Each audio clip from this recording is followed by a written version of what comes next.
Baik, Assalamualaikum warahmatullahi wabarakatuh.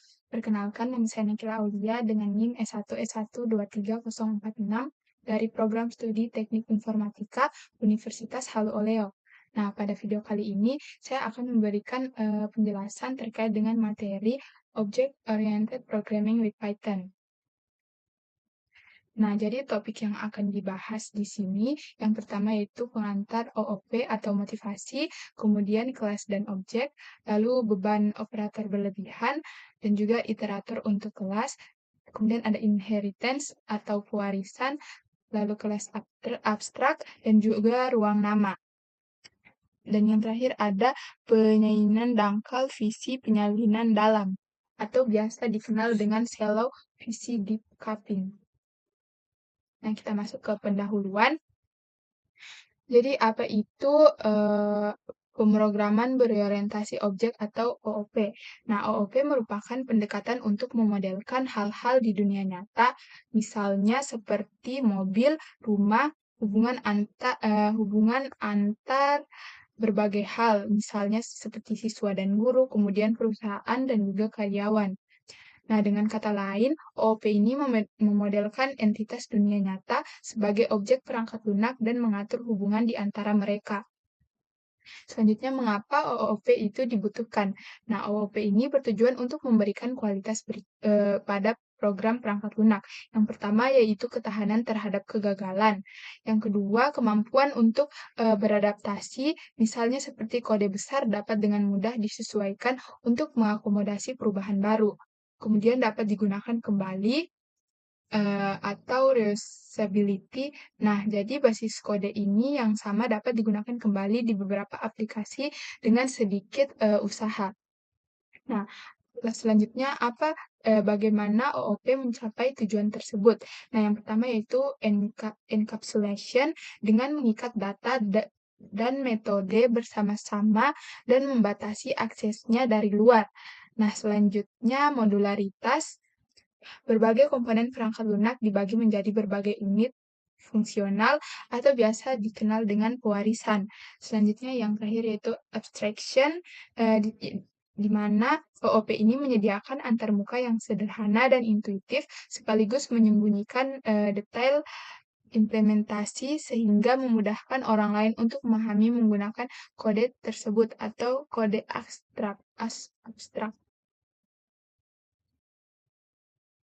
Baik, selanjutnya software development. Yang pertama yaitu ada desain, kemudian implementation, lalu testing dan juga debugging.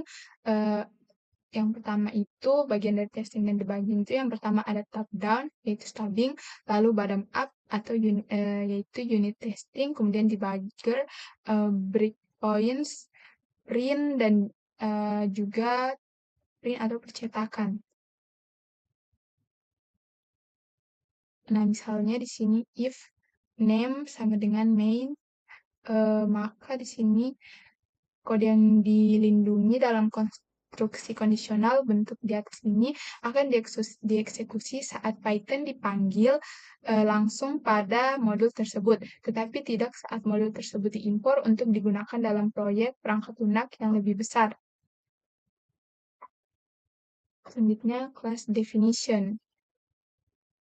Nah, kelas ini berfungsi sebagai sarana utama untuk abstraksi dalam pemrograman berorientasi objek. Nah, jadi suatu kelas terdiri dari dua komponen.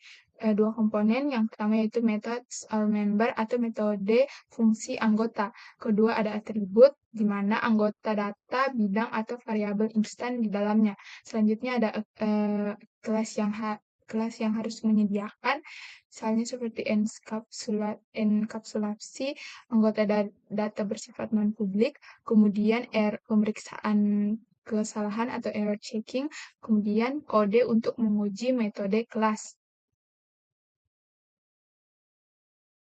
Baik, selanjutnya kita masuk ke kelas dan objek. Jadi kelas adalah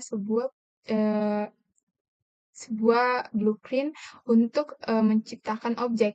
Jadi ia mengikat data dan metode bersama-sama. Misalnya pada kode init, ini adalah konstruktor yang dipanggil saat suatu objek dibuat.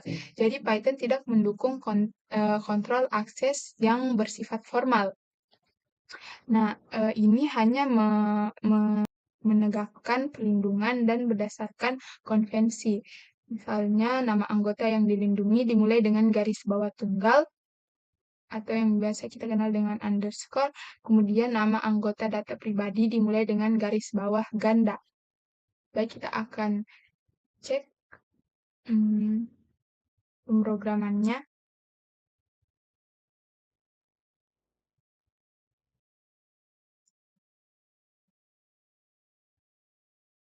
Di sini kita menggunakan kelas person, lalu fungsi init, def init,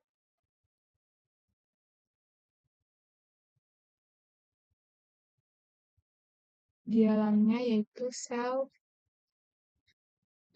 koma, name, sama dengan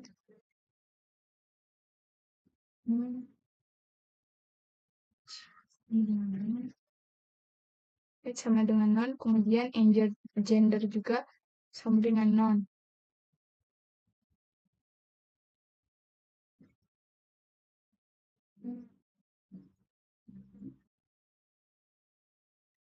Baik, selanjutnya self, name sama dengan name.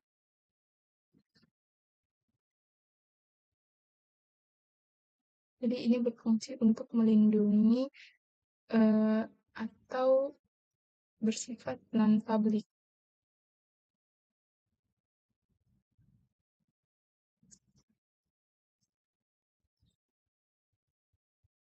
Selanjutnya self age,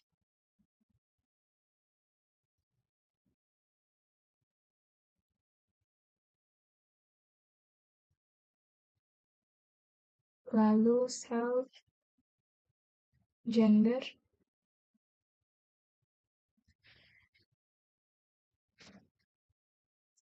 yang bersifat private.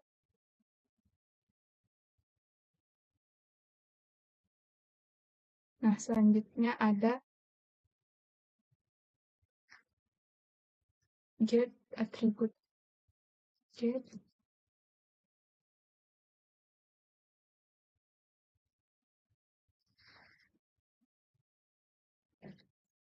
dalam kurung self print, di sini print hello, my name is koma self.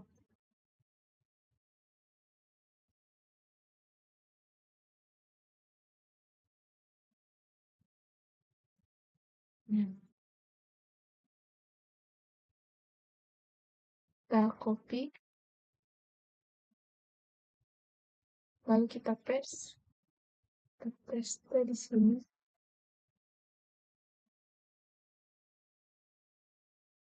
My age is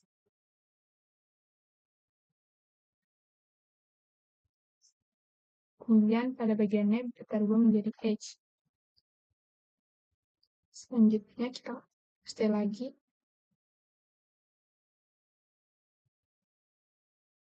Sini my gender,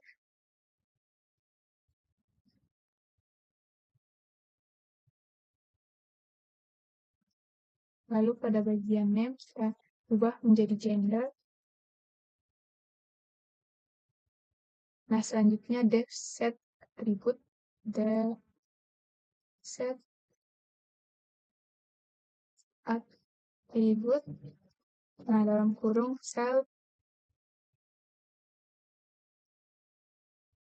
name, age, dan juga gender.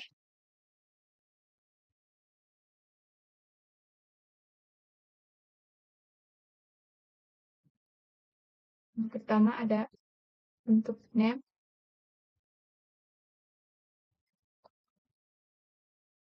kemudian self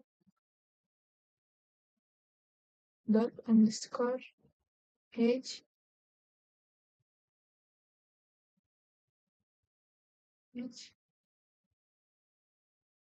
kemudian self, titik, sini menggunakan 2 garis bawah gender, dengan gender,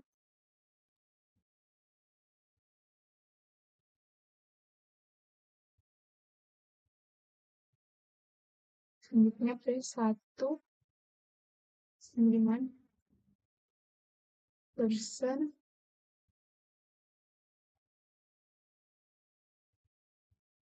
Jadi di sini pada bagian nama kita mengisi nama John, kemudian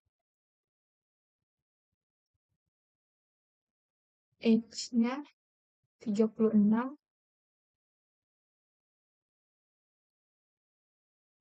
kemudian gender male.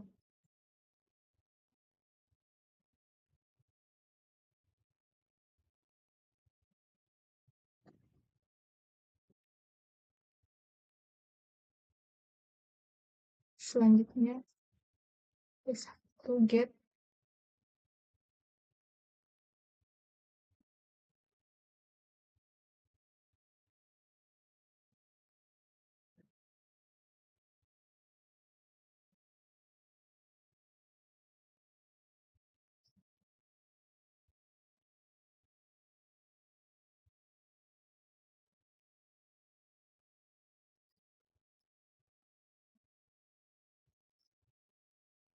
atribut, dan namanya kita ubah menjadi Harry, usia 25, kemudian jenis kelamin pria.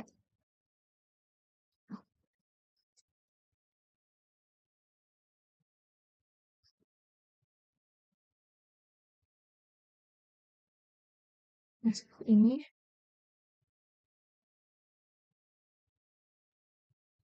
Kemudian P2-nya sama dengan person,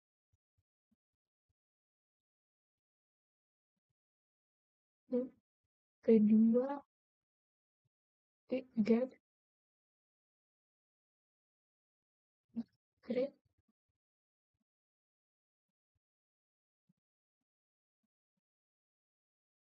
nah selanjutnya P2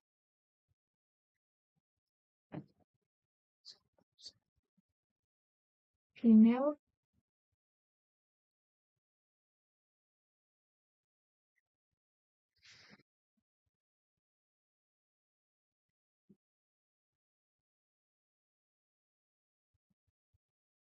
sama dengan Sally.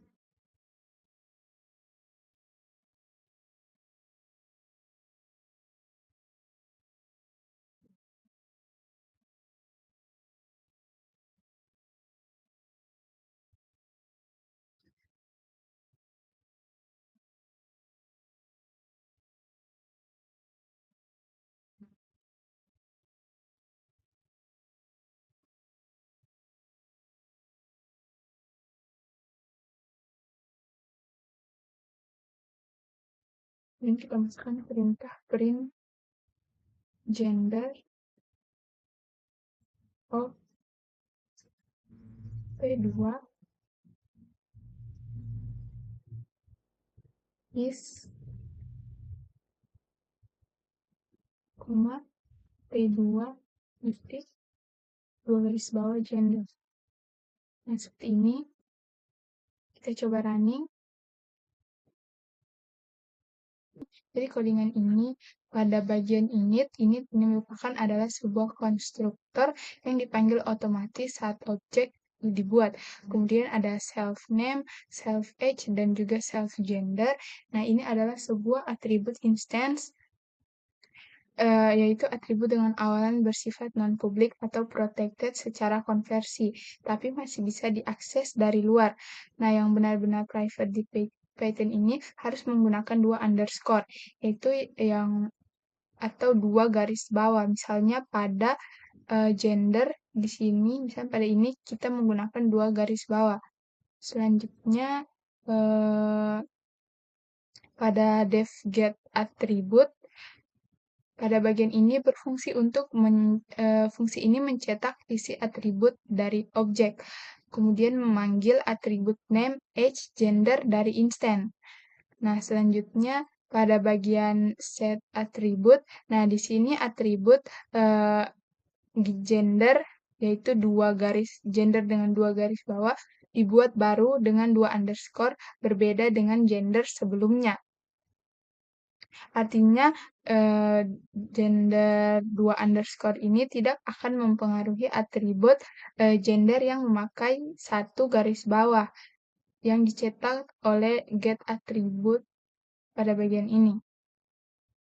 Selanjutnya masuk di pembuatan objek. Nah, jadi objek P1 dibuat dengan nama John, kemudian umur 36 dan juga gender pria.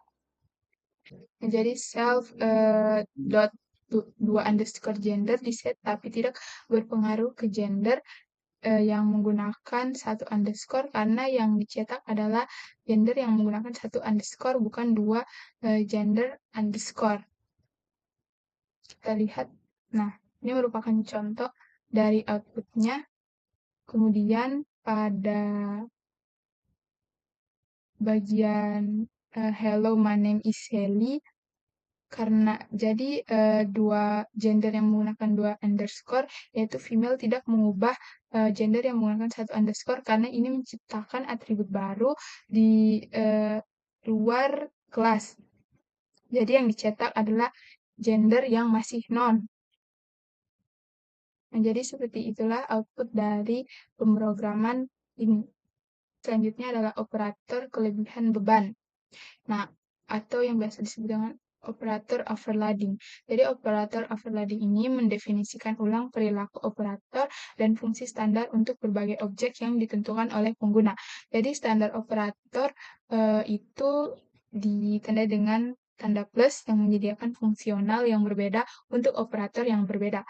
Misalnya A sama dengan siswa 1, kemudian B sama dengan siswa 2. Jadi jika tim sama dengan A tambah B, maka hasilnya adalah seperti itu.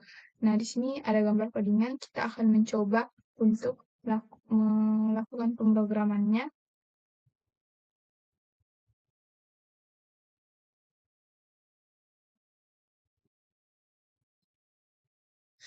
Lalu,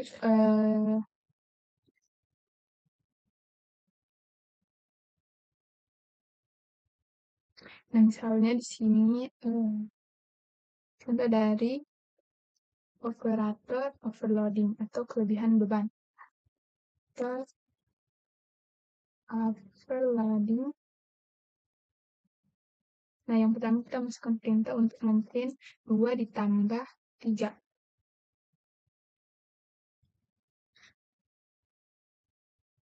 Selanjutnya kita print 2,3 ditambah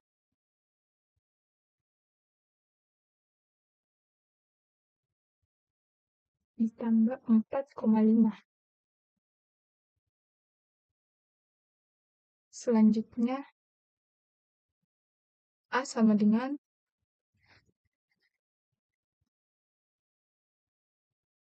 2,3 4,5.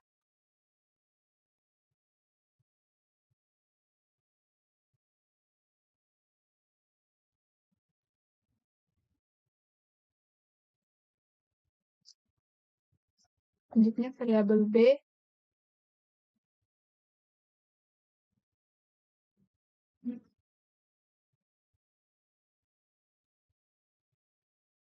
Nah, variabel B kita masukkan 7,8, 10,11.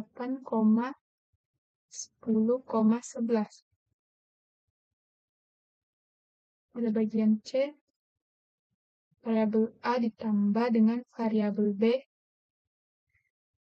Selanjutnya kita masukkan perintah untuk print C.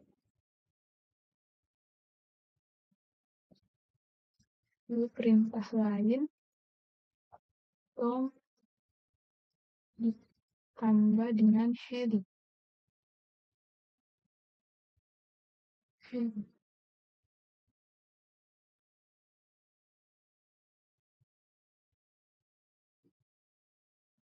Nah, baik kita lihat dari output yang dihasilkan. Jadi pada perintah print yang pertama, dia bersifat penjumlahan di mana 2 ditambah 3 sama dengan 5, sementara pada perintah print yang kedua, yaitu dia menampilkan isi dari list yang telah diisi, misalnya 2, 3, 4, dan juga 5. Kemudian pada bagian variabel A juga, dia hanya menggabungkan perintah print ketiga, dia menggabungkan list 2, 3, 4, 5, 7, 8, 10, 11 serta dengan tanda kurungnya pada Harry. Kemudian pada print Tom dan Harry, dia juga hanya menggabungkan huruf kalimat dari Tom dan juga Harry.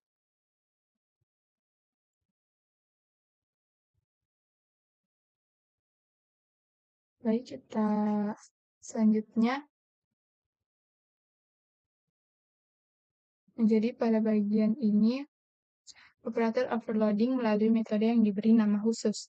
Yang pertama, perilaku operator standar dan fungsi bawaan dalam Python dapat didefinisikan ulang untuk kelas baru menggunakan metode yang diberi nama khusus.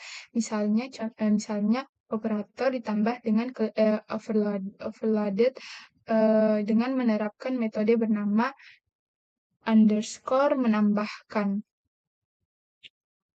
Selanjutnya, beban non-operator. Misalnya string, foo. Nah, kelebihan beban untuk suatu objek dengan menerapkan suatu metode yaitu foo titik string. Nah, kelas foo yang ditentukan pengguna ini dapat diperlukan sebagai variabel bool dengan mengimplementasikan foo bool metode. Selanjutnya, jika suatu metode khusus tertentu tidak diimplementasikan dalam kelas yang ditentukan pengguna, maka sintaks standar yang bergantung pada metode tersebut akan menimbulkan pengecualian. Nah, misalnya jika A ditambah B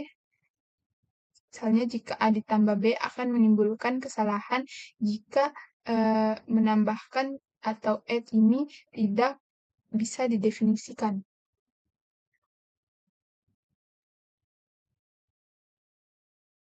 Nah, ini merupakan contoh dari common syntax-nya A ditambah B, kemudian A dikurang B, A dikali B, dan seterusnya. Nah, kita masuk ke contoh overloading untuk kelas vektor.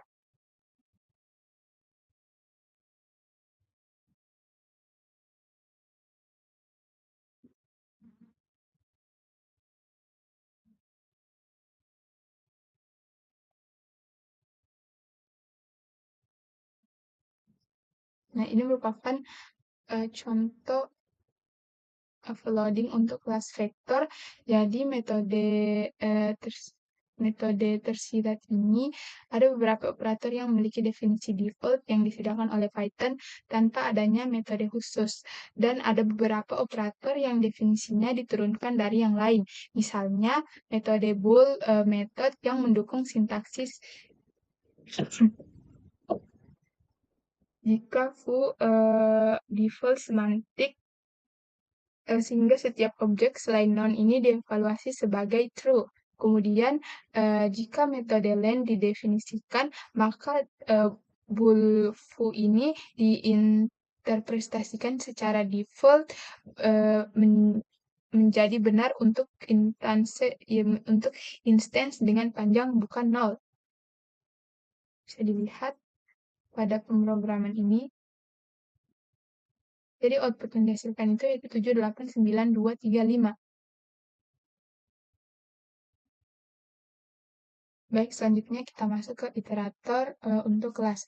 Jadi sebuah pengulangan iterator ini sebuah koleksi yang menyediakan 1K atau satu perilaku kunci yang mendukung metode khusus bernama next.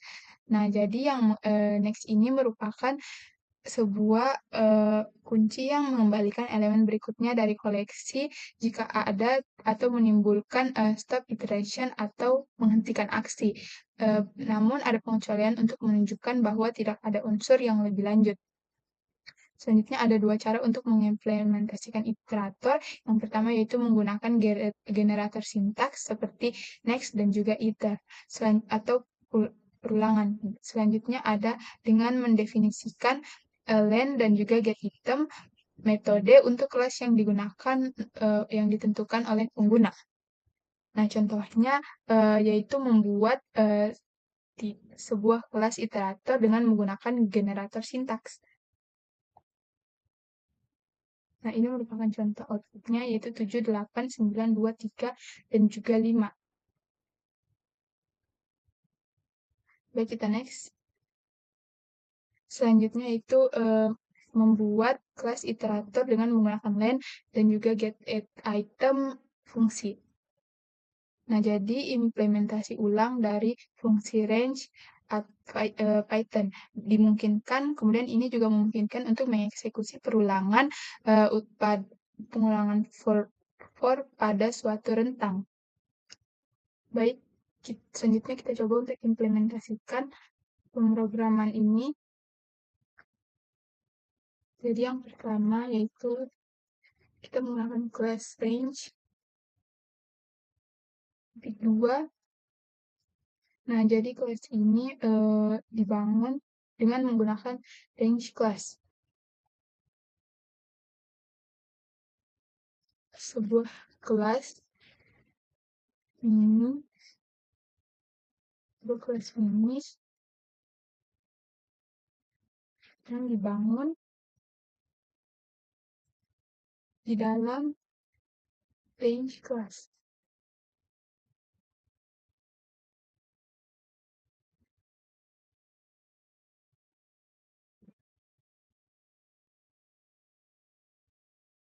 Ini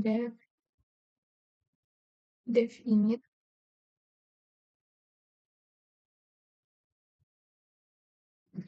kemudian self, start, stop sama dengan non, step sama dengan 1.2,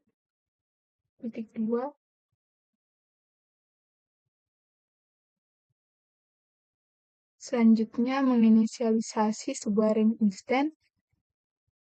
Jadi semantik merupakan familiar untuk membangun range class.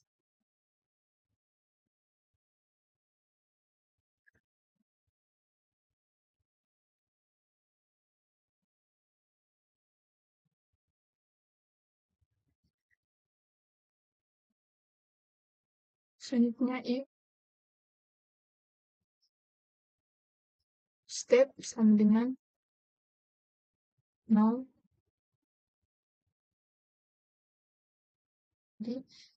Jadi pada penjelasan fungsi dari kelas range.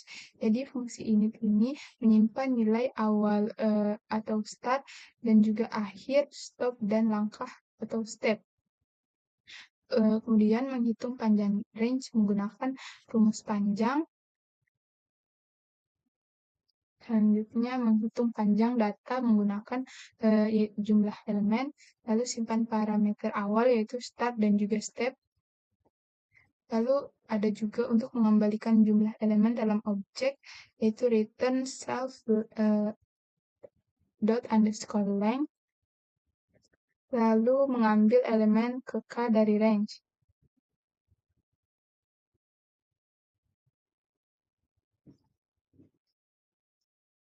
Nah, kita coba jalankan. Nah, ini merupakan output dari pemrograman tersebut. Jadi di sini len_r menghasilkan 27. Selanjutnya R15, elemen ke-16 dari range sama dengan 8 ditambah 8 ditambah 15 dikali 5, maka hasilnya adalah 83.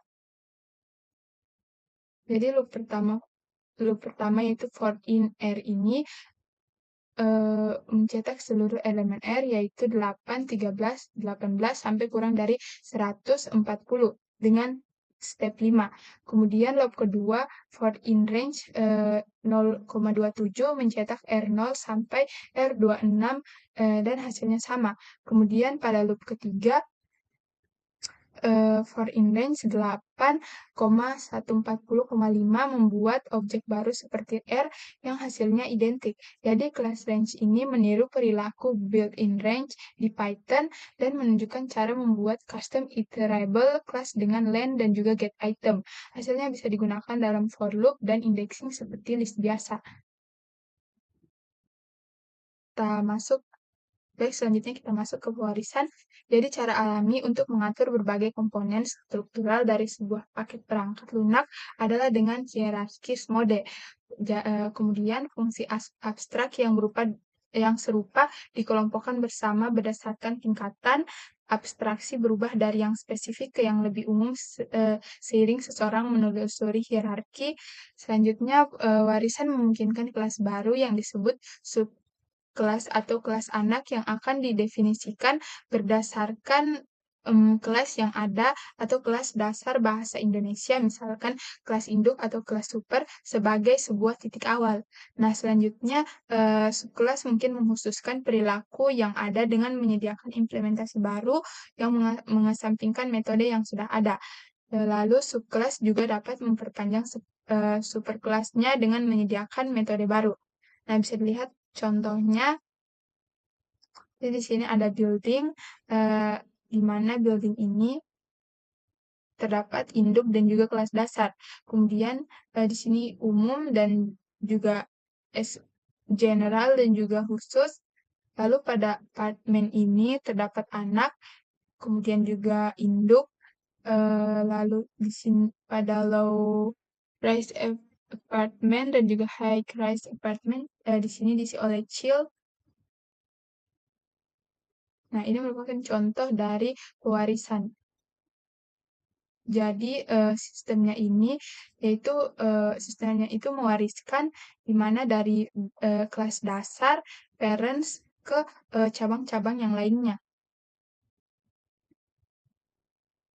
Baik, selanjutnya kita masuk ke contoh hierarki jenis hierarki pengecualian Python. Yang pertama ada base exception. Jadi base exception, nah cabang dari base exception ini ada sistem clue exit, kemudian ada exception, lalu ada keyword interupsi. Nah, pada exception ini lagi terdapat cabang seperti value error, lookup error, kemudian ada arithmetic error, lalu pada bagian lookup error ini terdapat index error dan juga key error, lalu pada arithmetic error terdapat zero division error. Jadi portion of Python in hierarchy ini contoh dari exception types dari hierarchy Python. Nah, kita masuk pada credit class atau kelas kartu kredit.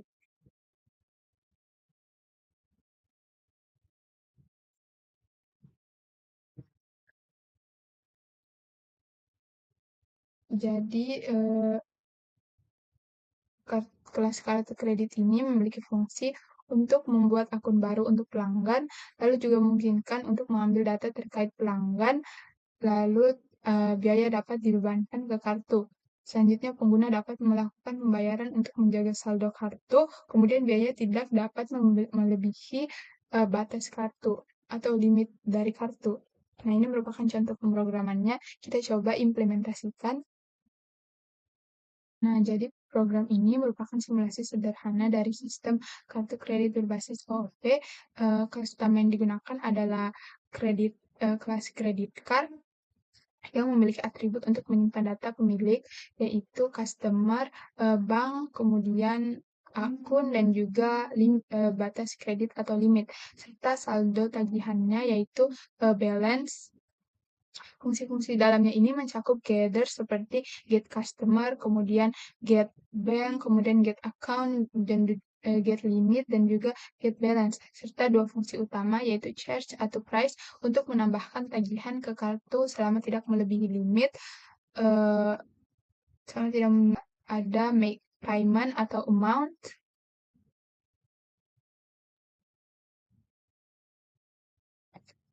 Nah, untuk melakukan pembayaran dan mengurangi saldo tagihan. Dalam bagian modul pengujian if, name sama dengan main dibuat 3 objek credit card yang masing-masing dimasukkan ke dalam list bernama wallet.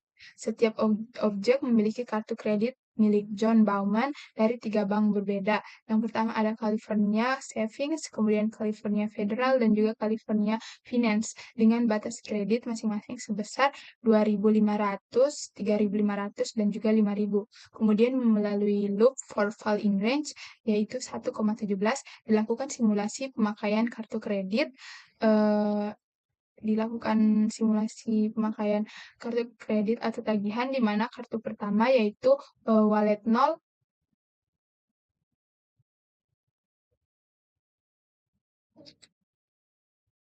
ditagih sebesar fal, kemudian kartu kedua tagihan 2 dikali fal, dan kartu ketiga ditagih 3 kali fal. Artinya kartu pertama penerima total tagihan sebesar 136, kemudian kartu kedua sebesar 272, dan kartu ketiga sebesar 408. Nah, selanjutnya dengan menggunakan loop kedua yaitu for C in range 3. Nah, program ini mencetak informasi lengkap dari masing-masing kartu, termasuk nama pemilik, bank, nomor akun, batas kredit, dan juga saldo tagihan. Setelah itu dilakukan proses pelunasan tagihan secara bertahap sebesar 100 setiap kali, sehingga tersisa 36. Hasil proses ini adalah misalnya pada kartu pertama yaitu California Savings memiliki saldo awal sebesar 136 dan setelah satu kali pembayaran sebesar 100 maka tersisa 36. Kemudian kartu kedua California Federal memiliki saldo sebesar 272 dan setelah dua kali pembayaran sebesar 100 maka saldo yang tersisa adalah 72. Selanjutnya pada kartu ketiga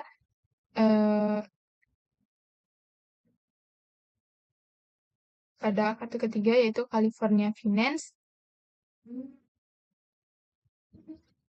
Nah, memiliki saldo awal yaitu 408 dan setelah 4 kali pembayaran sebesar 100, maka yang tersisa adalah 8. Output yang dicetak ini merupakan mencerminkan perubahan saldo secara bertahap dan menampilkan bahwa sistem bekerja sesuai logika yang diterapkan, di mana tagihan ditolak bila melebihi limit dan pembayaran mengurangi saldo dengan benar. Program ini memperlihatkan pemanfaatan prinsip-prinsip OOP seperti enkapsulasi, modularitas, dan pengujian fungsi kelas yang sangat bermanfaat dalam menyusun sistem keuangan yang rapi dan juga terstruktur. Baik, kita masuk ke pembahasan selanjutnya.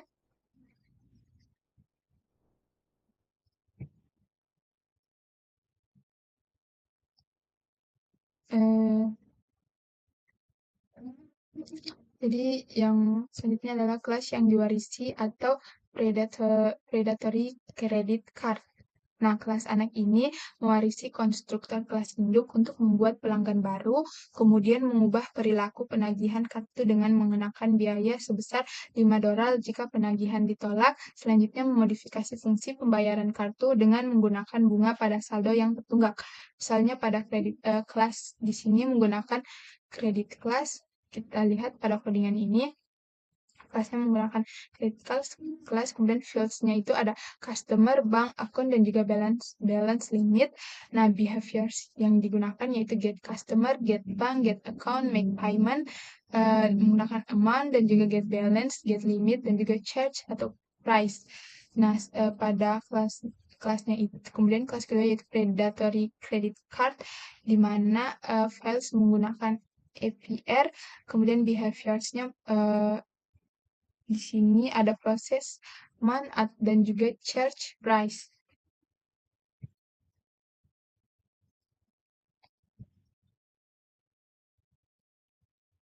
Nah, ini merupakan contoh codingan dari predatory credit class.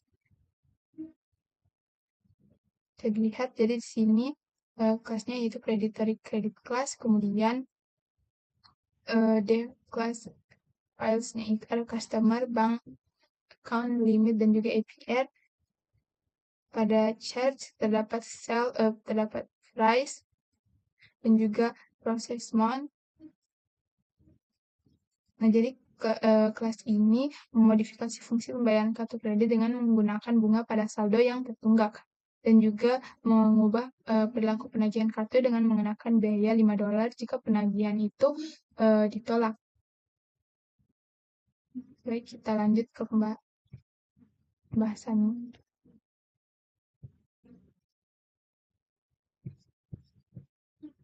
Kita masuk ke pembahasan selanjutnya, yaitu contoh lain dari inheritance adalah progression.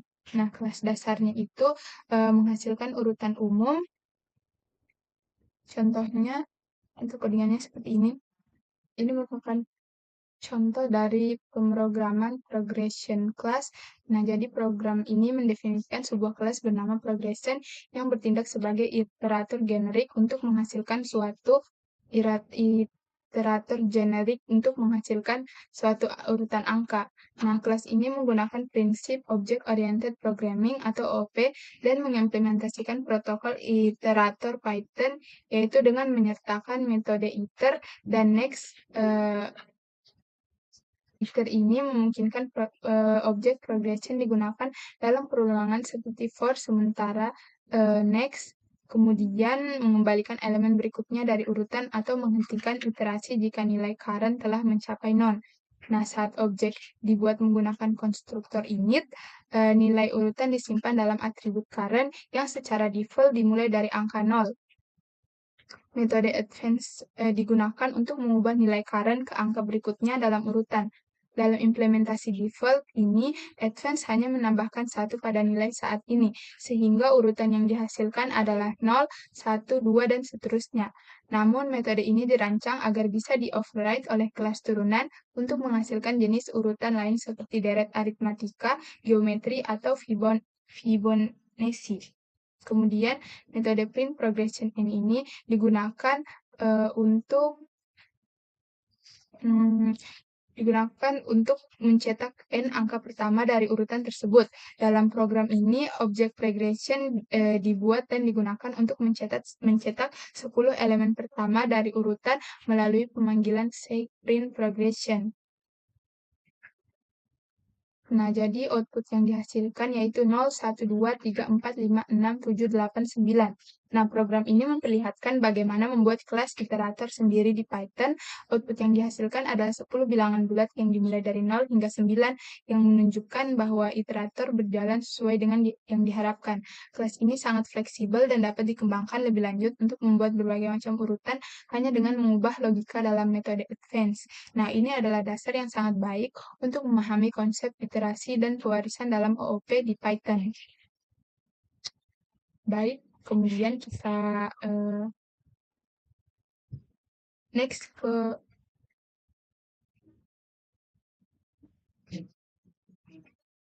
selanjutnya kita masuk ke materi abstrak class. Nah, kelas abstrak ini dapat dianggap sebagai sebuah blueprint atau template untuk kelas lain. Kelas abstrak adalah kelas yang berisi satu atau lebih metode abstrak. Nah, metode abstrak ini merupakan metode yang memiliki deklarasi tetapi tidak memiliki implementasi. Kemudian, kelas abstrak juga dapat diwujudkan dan ia memerlukan subkelas atau kelas anak untuk menyediakan implementasi. Selanjutnya, kelas abstrak diperlukan untuk menyediakan abstraksi atau antarmuka yang disederhanakan yang disingkat dengan API, sambil menyembunyikan implementasi yang mendasarinya. Nah, Python ini menyediakan kelas abstrak yang mendeklarasikan kelas dasar abstrak atau ABC yang dapat diwarisi oleh kelas anak lainnya. Nah, kita next. Ini merupakan contoh dari pemrograman kelas abstrak. Jadi, metode abstrak menjadikannya wajib untuk mendefinisikan ulang metode di kelas anak. Ini merupakan contoh satu dari pemrograman kelas abstrak, dan ini contoh duanya. Jadi X mewarisi konstruktor kelas dasar untuk inisialisasi, kemudian X mendefinisikan ulang metode abstrak di kelas dasar. Nah, jadi ini merupakan contoh pemrograman pada contoh satu pemrograman pada base class work, abstract base class.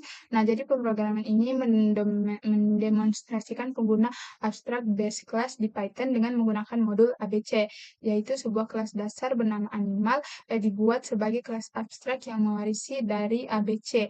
Di dalam kelas animal terdapat metode abstrak move yang didekorasi dengan abstrak method. Metode abstrak ini tidak memiliki implementasi dan hanya didefinisikan sebagai kerangka dasar yang harus diisi oleh setiap subkelas.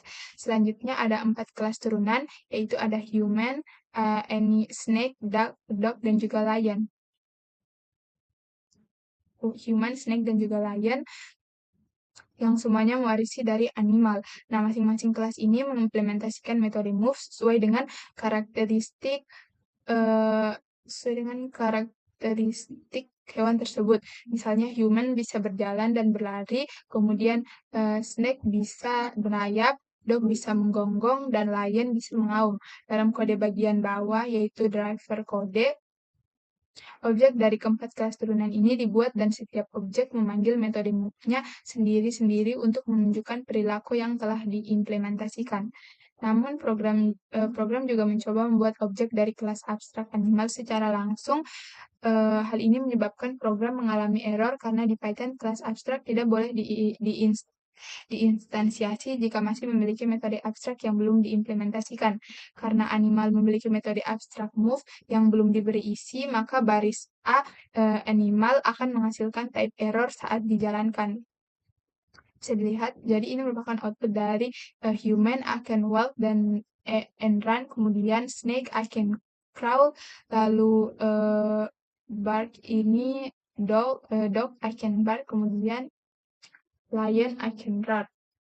Nah, jadi program ini menggambarkan prinsip pewarisan dalam pemrograman berorientasi objek, khususnya pengguna kelas abstrak atau abstrak kelas untuk mendefinisikan struktur dasar yang wajib diikuti oleh subkelas. Kelas abstrak yang sangat berguna untuk membuat desain kode konsisten dan mencegah instansiasi dari kelas dasar yang belum lengkap. Nah, error yang muncul di akhir program ini menjadi bukti bahwa Python menegakkan aturan tersebut secara ketat. Program seperti ini sangat cocok digunakan saat kita ingin membuat struktural hierarki kelas yang jelas dan terstandarisasi. Baik, selanjutnya kita masuk ke namespace dan object orientation.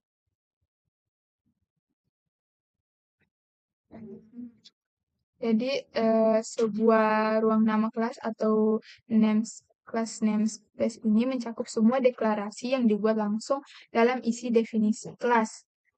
Bisa dilihat contohnya pada function init, misalnya pada init terdapat merupakan function, kemudian get customer, get bank, get account, make payment, get balance, get limit, charge. Ini merupakan sebuah fungsi. Kemudian pada John Bone, California Saving, kemudian angka ini, lalu 1234, 2504. Nah, ini merupakan masing-masing output dari customer, bank account, balance, dan juga limit. Selanjutnya init, proses munch, charge, ini juga merupakan sebuah function. Nah, kelas ini merupakan ruang nama dari kartu kredit. Selanjutnya, ruang nama kelas dari kartu kredit yaitu predatory. Lalu C, ruang nama instance untuk kartu kredit predatory object. Kita masuk pada shallow dan deep coping. Jadi pada bagian ini menjelaskan konsep shallow dan deep coping dalam pemrograman, khususnya dalam konteks penyalinan data pada struktur seperti list atau daftar. Nah, fokus utama gambar ini adalah perbedaan antara alias, salinan dangkal, shallow copy, dan salinan mendalam deep copy, meskipun hanya konsep yang ditampilkan secara visual dalam cuplikan. Nah, pada bagian tersebut terdapat poin-poin terkait metode penyalinan data. Pada bagian ini misalnya seperti alias, shallow copy, dan deep copy.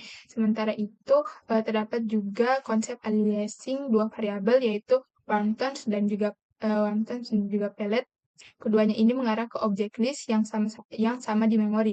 Ini ditunjukkan dengan panah yang menunjuk ke satu kotak list pusat yang kemudian merujuk ke elemen-elemen berisi nilai warna seperti red, green, dan juga blue. Nah, kemudian terdapat keterangan bahwa wontons dan pellet adalah alias dari list yang sama, artinya keduanya ini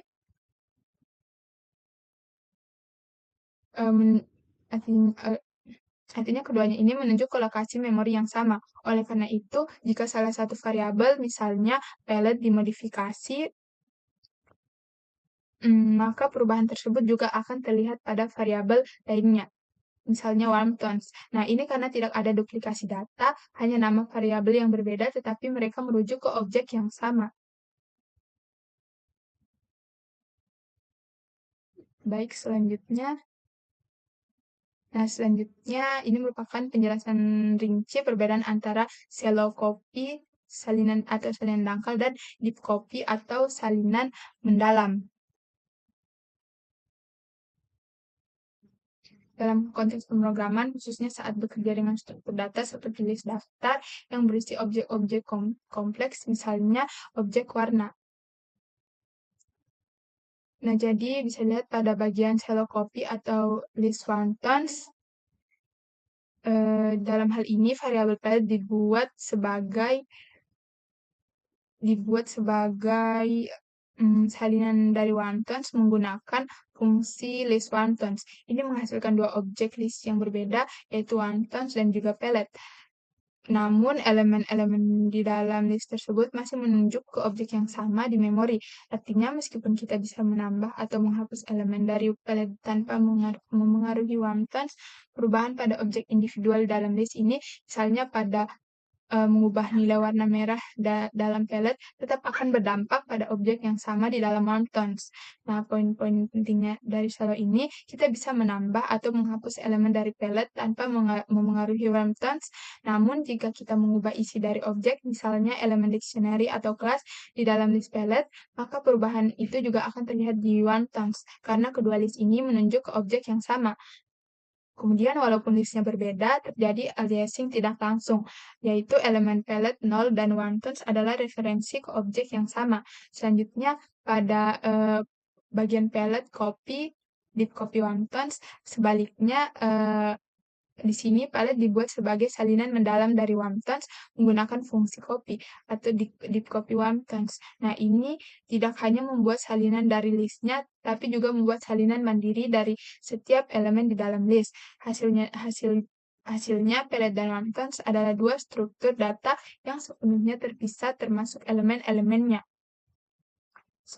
Poin-poin penting dari deep copy ini yaitu salinan baru pellet memiliki salinan tersendiri dari setiap objek yang ada di dalam wontons. Selanjutnya, tidak ada elemen yang berbagi lokasi memori di mana seluruh struktur benar-benar independen. Lalu perubahan apapun yang dilakukan terhadap pellet tidak akan memengaruhi wontons dan sebaliknya. Nah, jadi secara visual dan konseptual, perbedaan penting antara shallow copy dan deep copy adalah shallow copy menyalin referensi objek, bukan isi objeknya. Sementara deep copy menyalin seluruh struktur data beserta isinya. Baik, kita masuk ke slide terakhir. Jadi dalam modul ini kita mempelajari hal-hal berikut. Yang pertama, apa itu OOP atau Object Oriented Programming dan mengapa dibutuhkan. Nah, jadi OOP ini adalah paradigma pemrograman yang meniru cara dunia nyata bekerja dengan menggunakan objek. OOP membantu membuat program yang lebih terstruktur, mudah dipelihara, fleksibel, dan dapat digunakan kembali. Selanjutnya, bagaimana cara membaca kelas dan objek. Nah, kelas digunakan sebagai blueprint untuk membuat objek. Objek dibuat dari kelas yang berisi data atau atribut serta fungsi atau metode yang beroperasi pada data tersebut. Selanjutnya, bagaimana cara melakukan offloading operator dan fungsi pada kelas buatan sendiri. Jadi, kita bisa menyesuaikan perilaku operator standar seperti less, kurang, string, dan lain-lain pada kelas kita dengan mendefinisikan metode khusus seperti add, string, dan juga bold. Nah, selanjutnya bagaimana menyusun program dengan menggunakan inheritance atau kewarisan. Nah, jadi inheritance ini memungkinkan kelas baru atau anak mewarisi atribut dan metode dari kelas lama atau induk, serta bisa menambahkan atau mengganti fungsionalitas yang ada. Lalu bagaimana cara membuat dan menggunakan abstract class?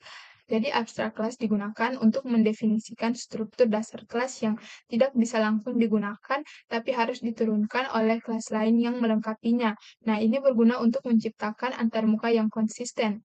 Dan yang terakhir, apa perbedaan antara shallow copy dan deep copy? Seperti penjelasan tadi, jadi shallow copy hanya menyalin referensi data sehingga perubahan di satu tempat biasa memengaruhi lainnya. Sedangkan deep copy menyalin seluruh isi secara mendalam sehingga salinannya benar-benar independen dan tidak saling memengaruhi. Baik, sekian yang dapat saya jelaskan terkait dengan materi Baik, sekian yang dapat saya sampaikan terkait dengan materi Object Oriented Programming. Lebih dan kurangnya mohon dimaafkan. Wabillahi taufiq wal hidayah. Wassalamualaikum warahmatullahi wabarakatuh.